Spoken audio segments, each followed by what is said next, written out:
Albert Einstein once said, everybody's a genius. But if you judge a fish by its ability to climb a tree, it will live its whole life believing that it is stupid.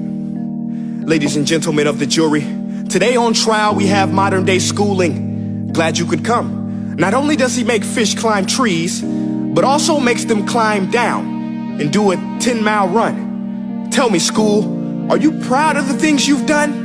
Turning millions of people into robots, do you find that fun? Do you realize how many kids relate to that fish? Swimming upstream in class, never finding their gifts, thinking they are stupid, believing they are useless? Well, the time has come, no more excuses. I call school to the stand and accuse him of killing creativity, individuality, and being intellectually abusive.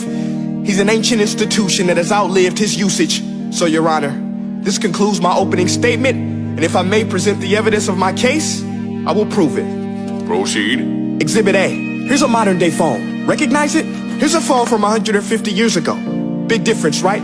Stay with me. Here's a car from today, and here's a car from 150 years ago. Big difference, right? Well, get this. Here's a classroom of today, and here's a class we used 150 years ago. Now ain't that a shame? In literally more than a century, nothing has changed. Yet you claim to prepare students for the future? But with evidence like that, I must ask, do you prepare students for the future or the past? I did a background check on you and let the record show that you were made to train people to work in factories, which explains why you put students in straight rows, nice and neat, tell them sit still, raise your hand if you want to speak, give them a short break to eat, and for 8 hours a day, tell them what to think. Oh, and make them compete to get an A letter which determines product quality, hence grade A of meat. I get it. Back then, times were different. We all have a past. I myself am no Gandhi. But today, we don't need to make robot zombies. The world has progressed. And now we need people who think creatively, innovatively, critically, independently, with the ability to connect. See, every scientist will tell you that no two brains are the same. And every parent with 2 or more children will confirm that claim.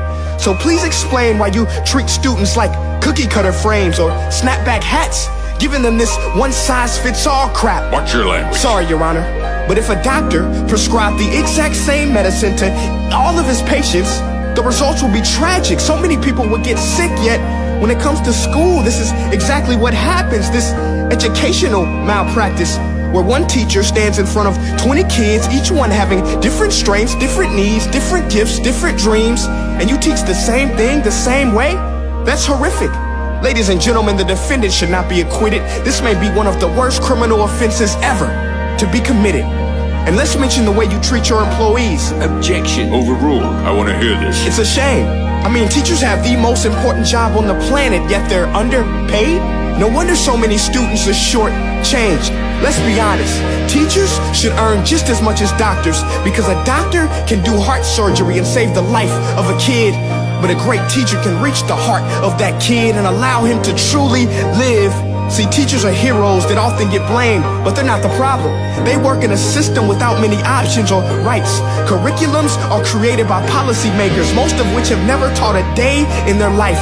Just obsessed with standardized tests. They think bubbling in a multiple choice question will determine success. That's outlandish. In fact, these tests are too crude to be used and should be abandoned, but don't take my word for it. Take Frederick J. Kelly, the man who invented standardized testing, who said, and I quote, "These tests are too crude to be used and should be abandoned." Ladies and gentlemen of the jury, if we continue down this road, the results will be lethal.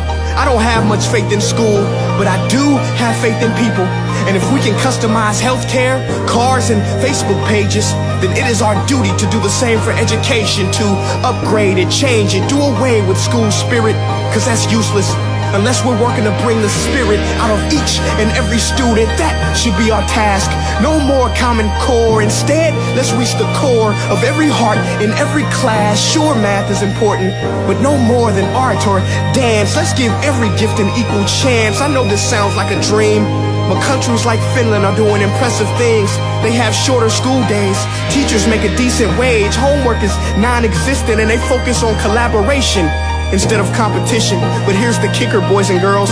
Their educational system outperforms every other country in the world. Other places like Singapore are succeeding rapidly. Schools like Montessori, programs like Khan Academy, there is no single solution. But let's get moving, because while students may be 20% of our population, they are 100% of our future. So let's attend to their dreams, and there's no telling what we can achieve. This is a world in which I believe, a world where fish are no longer forced to climb trees. I'll rest my case.